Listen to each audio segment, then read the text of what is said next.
জবাব দে। এই মুহূর্তে দরকার পাশের লাঠি তৈরি করো। আমাদের সংগ্রাম ক্ষমতা না জনতা। এই হামলা দেখে আমাদের একটি কথাই মনে পড়ছে, অন্তর্বর্তীকালীন সরকারের দায়িত্ব ছিল বাংলাদেশ থেকে ফ্যাসিবাদের শেকড় উপড়ে ফেলা, কিন্তু তারা সেটি করতে ব্যর্থ হয়েছে বিধায় আজ বিপ্লবে নেতৃত্ব দেওয়া সৈনিকদের উপরে সেই গোপালগঞ্জের, যেটাকে আমরা বর্তমানে বাংলাদেশে ইন্ডিয়ান ঘাঁটি মনে করছি, সেই ইন্ডিয়ান ঘাঁটিতে বিপ্লবীরা যখনই গিয়েছে তখন তাদেরকে হামলা করা হয়েছে। এই অন্তর্বর্তীকালীন সরকার যদি এই ফ্যাসিবাদীদেরকে এবং সন্ত্রাসীদেরকে গ্রেফতার করতে হবে, বিচারের মুখোমুখি করত, তাহলে আজকে সকল সন্ত্রাসীরা সেই গোপালগঞ্জে আশ্রয় নেওয়ার সুযোগ পেত না। আমাদের কাছে পুলিশরা মাঝে মাঝে অভিযোগ করেন, ভাই আপনারা তো আন্দোলন সংগ্রাম করছেন, রাষ্ট্রযন্ত্র থেকে ফ্যাসিবাদ মুক্ত করার জন্য কাজ করছেন, কিন্তু দেখা যাচ্ছে যে আদালতে তোলার পরেই তারা আওয়ামী লীগের লোকজন পুলিশ ধরে নিয়ে যায়, আদালত ছেড়ে দেয়। এই ধরনের প্রশাসনের আদালত নতুন বাংলাদেশে আমরা চাই না। আওয়ামী খুনিদেরকে গ্রেফতার করে তাদের বিচারের আগ পর্যন্ত জামিন আমরা চাই না। তাদেরকে বিচারের রায় ঘোষণার আগ পর্যন্ত তাদের জামিন যেন না হয়, আদালতের প্রতি আমরা এই আহ্বান জানাচ্ছি।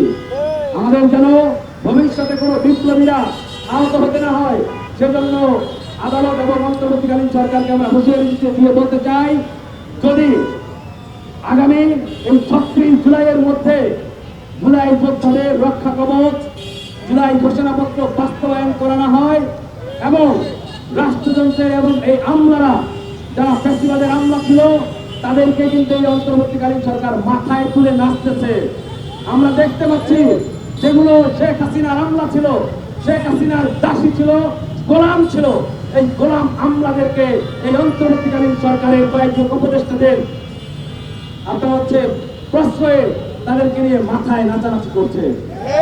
স্বরাষ্ট্র মন্ত্রণালয়ের আমলারা বলছে যারা অভ্যুত্থানের পক্ষে, যে এই অন্তর্বর্তীকালীন সরকারের কিছু উপদেষ্টারাই এই ফ্যাসিবাদের আমলাদেরকে সরাতে বাধা দিচ্ছে এবং এই চুক্তিভিত্তিক যে সচিবদেরকে নিয়োগ দেওয়া হয়েছে তাদের কারণে বাংলাদেশ রাষ্ট্রযন্ত্র থেকে ফ্যাসিবাদ মুক্ত হচ্ছে না। আমরা বলছি যে এই আমলাদেরকে সরাতে না পারার কারণে সেই তারাই দিল্লির দাসী শেখ হাসিনার সাথে ষড়যন্ত্র করে নতুন করে বাংলাদেশে বিপ্লবীদের উপর আঘাত আনার চেষ্টা করছে।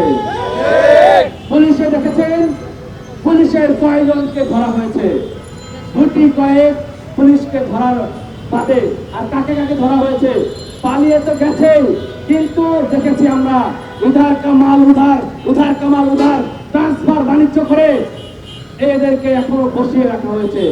একজন ওসি ট্রান্সফার করতে কোটি কোটি টাকা নিচ্ছে, একজন সচিব বসাতে কোটি কোটি টাকা হাতিয়ে নিচ্ছে এই চক্রগুলো,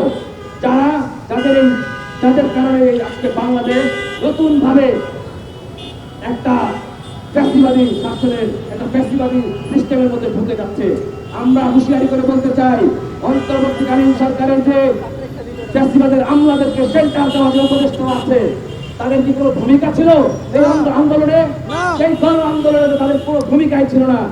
আসিফ নজরুল, আসিফ মাহমুদ, নাহিদ ইসলাম, এই মাহফুজরা ছাড়া ডক্টর ইউনূস বিশেষ সম্মানিত ব্যক্তি, তার ব্যাপারটা বাদই দিলাম, বাকি কার কোথায় আন্দোলনের ভূমিকা ছিল? কোথায় ভূমিকা ছিল?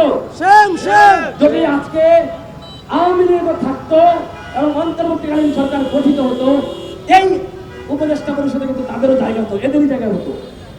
সুবিধাভোগী বিগত 15 বছর সুবিধা ভোগ করেছে, এখনো সুবিধা ভোগ করছে, নিজেদের পিঠ বাঁচাতে যেন সেফ এক্সিট নিতে পারে বাংলাদেশ থেকে, সেই আমলাদেরকে তারা সেভাবে চেকআপ দিয়েছে। খুনি হাসিনার আমলাদেরকে তারা উৎখাত করতে ব্যর্থ হয়েছে। সেই দায়ে আমরা অন্তর্বর্তীকালীন সরকারকে আলটিমেটাম দিচ্ছি, 36 জুলাইয়ের মধ্যে এই ধ্বজভঙ্গ উপদেষ্টা পরিষদ পুনর্গঠন করে বিপ্লবীদের সমন্বয়ে বিপ্লবী জাতীয় সরকার গঠন করে সেটার অধীনে একটা অবাধ সুস্থ নির্বাচন দিয়ে আমাদেরকে মুক্তি দেন।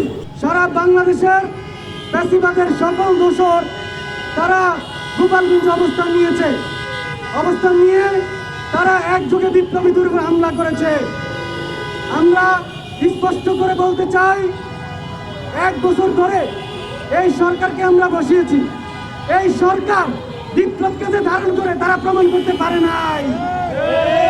তারা এখন পর্যন্ত যে দায়িত্ব দিয়ে তাদেরকে সরকারে বসানো হয়েছে, একটা দায়িত্ব তারা পালন করতে পারে নাই। তারা কি করেছে?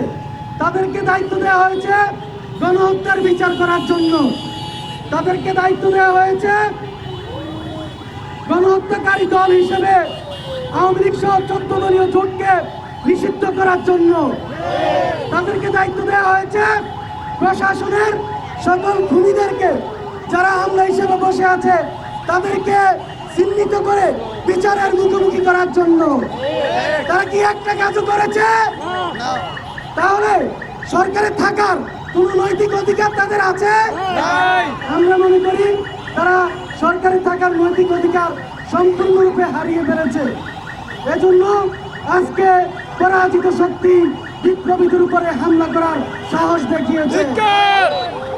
আমরা স্পষ্ট করে বলতে চাই, অবিলম্বে মাননীয় প্রধান উপদেষ্টাকে বলতে চাই, জুলাই মঞ্চের পক্ষ থেকে আগামী 20 দিনের মধ্যে, অর্থাৎ জুলাই মাসের মধ্যে যদি অন্তর্বর্তীকালীন এই ব্যর্থ উপদেষ্টা সরকার পুনর্গঠন করে বিপ্লবী সরকার এর উদ্যোগ নেওয়া না হয়, তাহলে জুলাই বিপ্লবীদেরকে নিয়ে জুলাই মঞ্চ সারা বাংলাদেশে বিপ্লবী জাতীয় সরকার আন্দোলন শুরু করবে। বিপ্লবী সরকার এই মুহূর্তে দরকার, বিপ্লবী সরকার, বিপ্লবী সরকার, বিপ্লবী সরকার, এই মুহূর্তে দরকার, বিপ্লবী সরকার, এই মুহূর্তে দরকার, বিপ্লবী সরকার, বিপ্লবী সরকার। এই মুহূর্তে দরকার। আমরা মনে করি সারা বাংলাদেশে যে খুন, ধর্ষণ, রাহাজানি, খুন, যে হত্যা, পাথর মেরে হত্যা, সন্ত্রাসী, চাঁদাবাজি সহ পুরো বাংলাদেশ এখন একটা ব্যর্থ রাষ্ট্রে পরিণত হয়েছে। ঠিক, এটার পুরো দায় এই অথর্ব ইন্টারিম সরকারকে নিতে হবে। ঠিক। এবং আমরা বলতে চাই, এই দায় নিয়ে অবিলম্বে এই সরকার পুনর্গঠন করতেই হবে।